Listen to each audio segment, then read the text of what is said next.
Hello students, MA previous political science की online classes की श्रृंखला में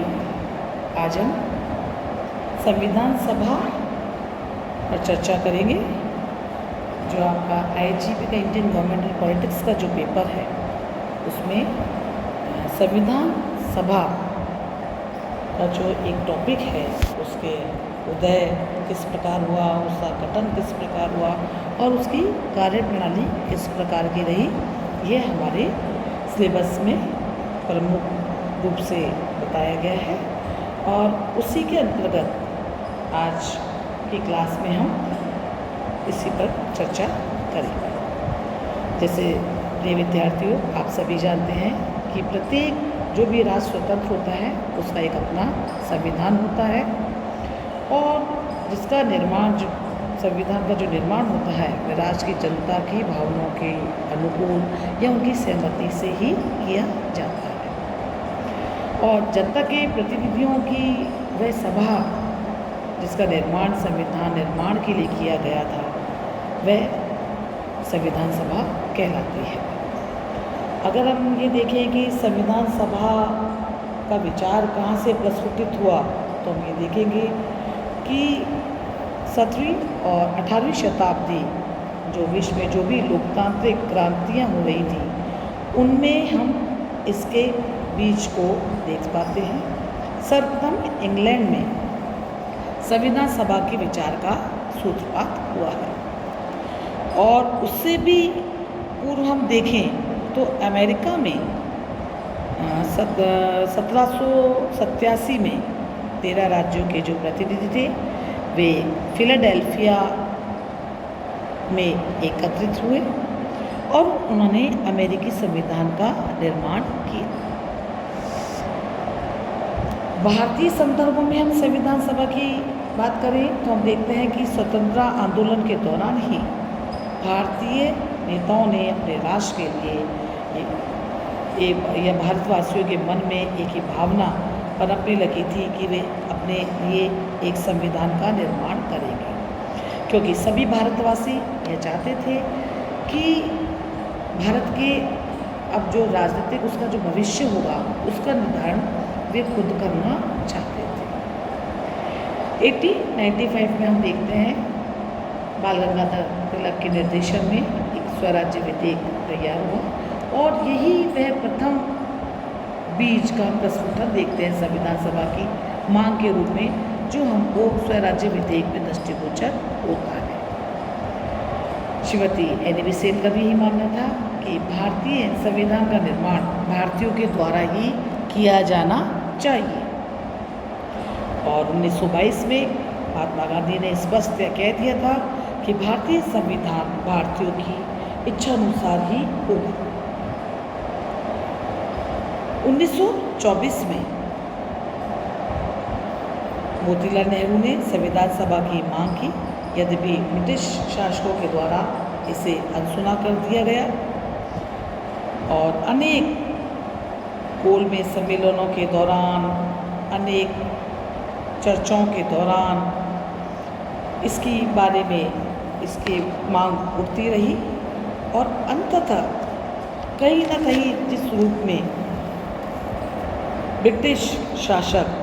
भारतीयों की भागीदारी को नकारते रहे,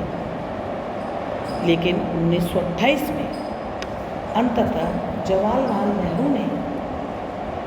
औपचारिक रूप से इसको विचार को लोकप्रिय बनाने और मूर्त रूप देने का प्रयास किया और उन्हीं के एफर्ट से कांग्रेस ने औपचारिक रूप से यह घोषणा की कि यदि भारत को आत्मनिर्भर का अवसर मिलता है तो भारत के सभी विचार के लोगों की एक प्रतिनिधि सभा होगी जो सर्वसम्मत रूप से संविधान का निर्माण करेगी और यही संविधान सभा होगी। तो हम ये देखते हैं कि इस समय तक 1928 तक संविधान सभा के विचार ने एक पूरी लोकप्रियता प्राप्त कर ली थी और 1928 के नेहरू प्रतिवेदन के द्वारा ही यह स्थिति स्पष्ट हो गई थी कि भारतीयों के लिए अपने लिए संविधान निर्माण का यह प्रथम प्रयास था जो फलीभूत होने जा रहा था। संविधान निर्माण की समस्या के लिए अनेक प्रयास अनवरत रूप से चालू थे, जिसमें 1930-32 में जो गोलमेज सम्मेलन हुआ था इंग्लैंड में, उस पर भी यहाँ पे गंभीरतापूर्वक इस पर विचार किया गया कि भारतीयों को संविधान निर्माण का अधिकार मिलना चाहिए, लेकिन ब्रिटिश शासक इसके पक्ष में नहीं थे। और संविधान सभा की जो मांग थी, ब्रिटिश शासक निरंतर उसकी उपेक्षा करते रहे। यहाँ यह भी इम्पोर्टेंट है कि कुछ भारतीयों ने भी अपने नए स्वार्थों के लिए या हम कहें अपने विशिष्ट विचारधारा को बनाए रखने के लिए भी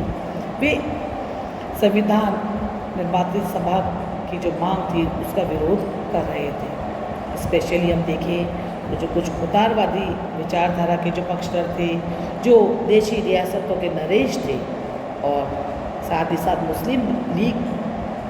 के जो प्रतिनिधि थे, वे भी इसके विरोध करने वालों में प्रमुख थे। और ये इस समय में एक महत्वपूर्ण बात यह और भी दे सकते हैं कि इस समय एक ऐसी परिस्थिति उत्पन्न हुई जो भारतीय संविधान निर्मात्री सभा के लिए पक्ष की रही। इस समय द्वितीय महायुद्ध छिड़ चुका था और सेकेंड वर्ल्ड वॉर के अकॉर्डिंगली जो परिस्थिति इस समय पूरी दुनिया में बन रही थी, इसने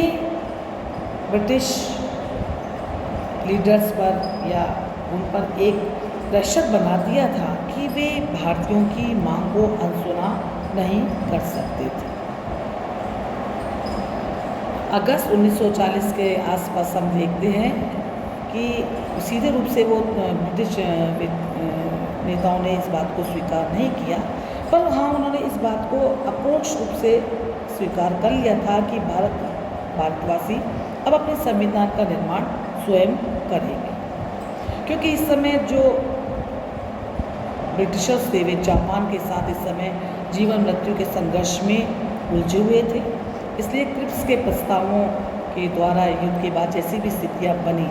संविधान सभा के निर्माण की मांग को उन्होंने अंततः स्वीकार कर लिया। और इस समय हम देखते हैं 1940 से लेकर के 1942 के भारत छोड़ो आंदोलन की बात हो या तक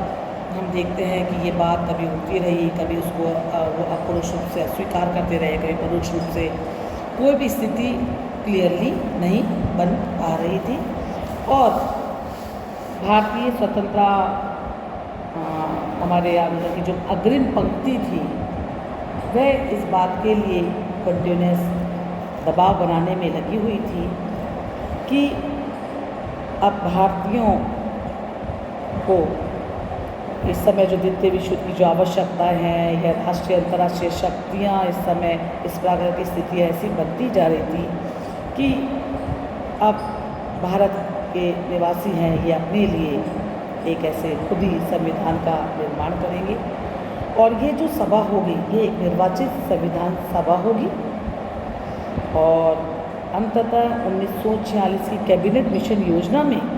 भारतीय संविधान सभा के प्रस्ताव को स्वीकार करके उसे व्यवहारिक रूप प्रदान कर दिया गया। 24 मार्च 1946 को कैबिनेट मिशन दिल्ली पहुंचा और उसने दिल्ली पहुंच करके अपनी योजना के बारे में बताया और यह डिसाइडेड हुआ कि संविधान निर्मात्री सभा में सर्वसम्मति से कैबिनेट मिशन योजना के अनुसार जुलाई 1946 में अल्टीमेटली डिसाइड हो गया कि संविधान सभा के चुनाव होंगे और इस संविधान सभा के कुल 389 सदस्य होंगे, जिसमें से 296 सदस्य प्रांतों के लिए डिसाइड किए गए जिनके लिए चुनाव होने थे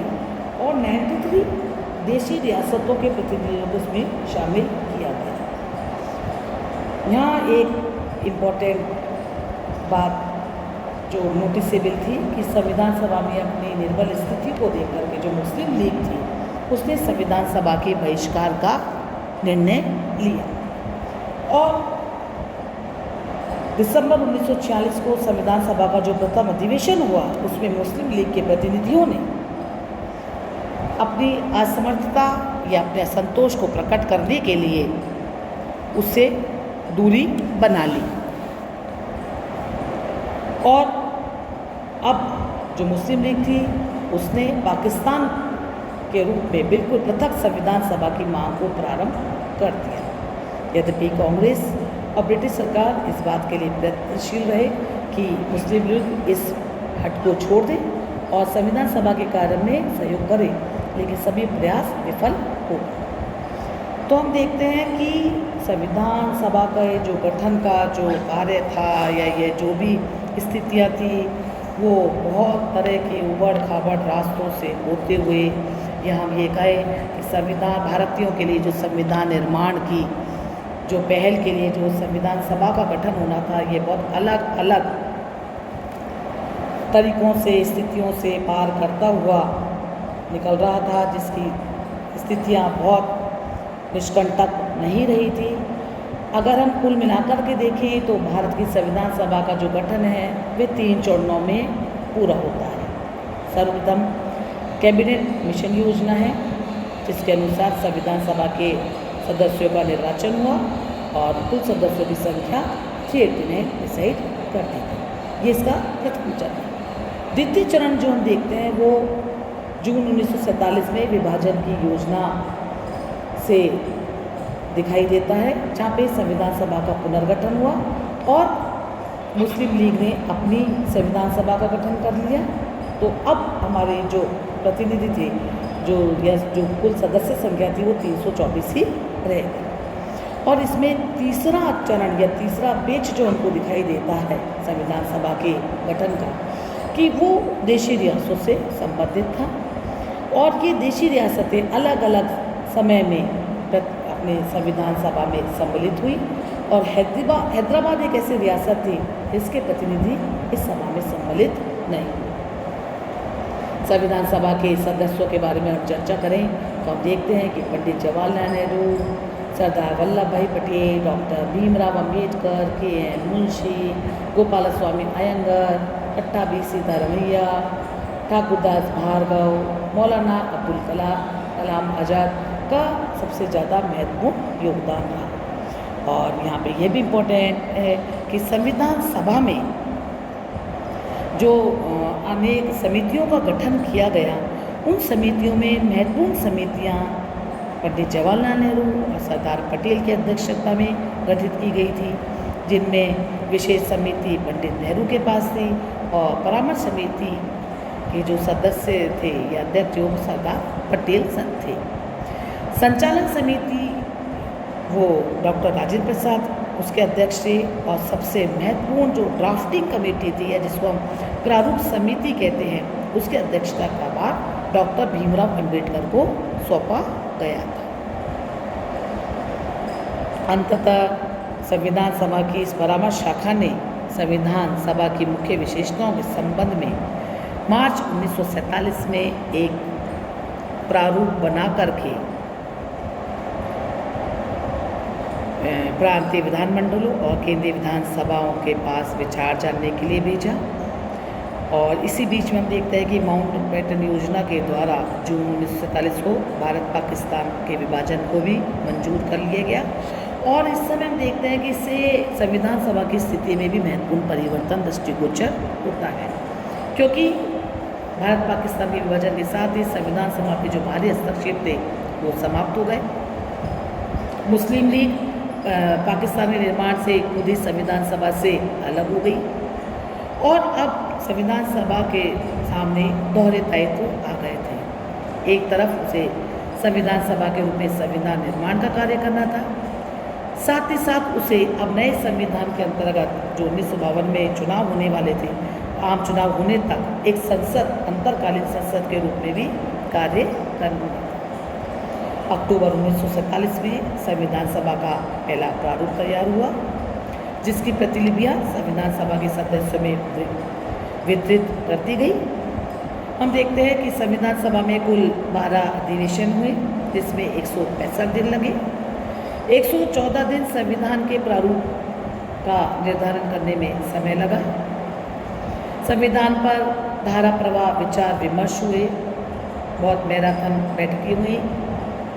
और 26 नवंबर 1949 को संविधान को अंतिम रूप प्रदान कर दिया गया। 24 जनवरी 1950 को संविधान की 3 प्रतियां सभा पटल पर रखी गई। 2 वर्ष 11 महीने 18 दिनों में ये संविधान बनकर तैयार हुआ, जिसमें उस समय 395 अनुच्छेद और 8 अनुसूचियां थी। संविधान निर्माण पर उस समय 63,96,729 रुपीज़ खर्च हुए। संविधान सभा के सदस्यों के उस पर हस्ताक्षर हुए। वंदे मातरम तथा जनगण मन के गायन के साथ संविधान सभा समाप्त हो गई, क्योंकि अब उसे अपना सेकंड पार्ट का कार्य यानी कि अंतरकालीन संसद के रूप में कार्य करना था। तो इस प्रकार हम ये कह सकते हैं कि ग्रैनविल ऑस्टिन जो एक विचारक हैं, जिन्होंने भारतीय संविधान पर टिप्पणी ये भी करते हुए कहा कि अब भारत विश्व का सबसे बड़ा प्रजातांत्रिक देश बन गया था और यह घटना विश्व की बड़ी राजनीतिक घटनाओं में शामिल की जाती रही। धन्यवाद।